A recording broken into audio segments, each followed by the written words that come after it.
South Korea national team nalaglag sa VNL. Safe nga ang Thailand national team. South Korea balik AVC next year. Ang lakas. Lori Bernardo liligawan daw ng kapatid nitong si Michelle Gumabaw na si Marco Gumabaw. Grabe. Lori kinilig. Alas Pilipinas Men's nasa Indonesia na. Brian Bagunas, isang Phil-Am at Mark Espejo maglalaro. Kailan kaya? Lahat natin pag-uusapan for today, kaya before that please naman don't forget to like, comment, and subscribe and pa-hit the notification bell para lagi po kang updated sa aking mabanggang video about sa volleyball dito sa Pilipinas. Maraming salamat sa support.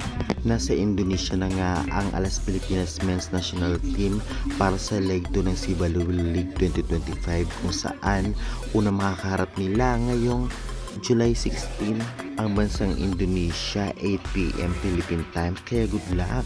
Samantalang ito nga si Brian Bagunas, Mark Espejo at Lucas Mamon mukhang maglalaro pa sa FIVB World Championship dahil ngayon ay nagsisimula sila mag-training at syempre dapat fully recovered sila bago maglaro. Dahil until now ay syempre nagpapagaling ng masyado para sureball nga ang laro nila sa September. Dahil alam naman natin lahat nagka-injury ang dalawang ito na si Mark Espejo at Brian Bagunas. At si Lucas Mamon naman ay naghahanda pa rin para sa kanyang paper. Sana mailipat ng federation sa kanya para makapaglaro na siya sa Alas. Sobrang lakas nito kung magsama-sama at magkataon. Doon pa man alam na nating malakas na ang mga players na ito, ngayon ay niluluto pa ang mga bata o young players para sa sunod-sunod na international game para may paghanda sa paparating na FIVB World Championship. Kaya kung ating mapapansin, ito pa rin ang roster nila.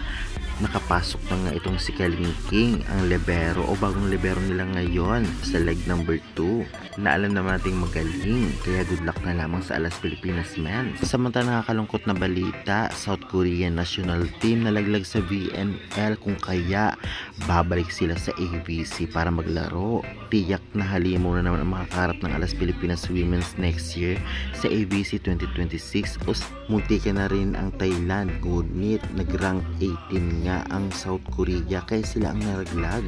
Kaya good luck na lamang sa Alas Pilipinas, lalong lalo pang malakas ang mga kaharap next year sa ABC. Samantalang Lori Bernardo kinilig sa post nito ngang si Marco Gumabaw na pwede nga bang ligawan si Lori. Grabe, kinilig naman si Lori at talagang natuwa sa joke ni Marco Gumabaw sa kanya. Ang kapatid ni Michelle Gumabaw, anong say nyo about dito guys? Bagay kaya sila?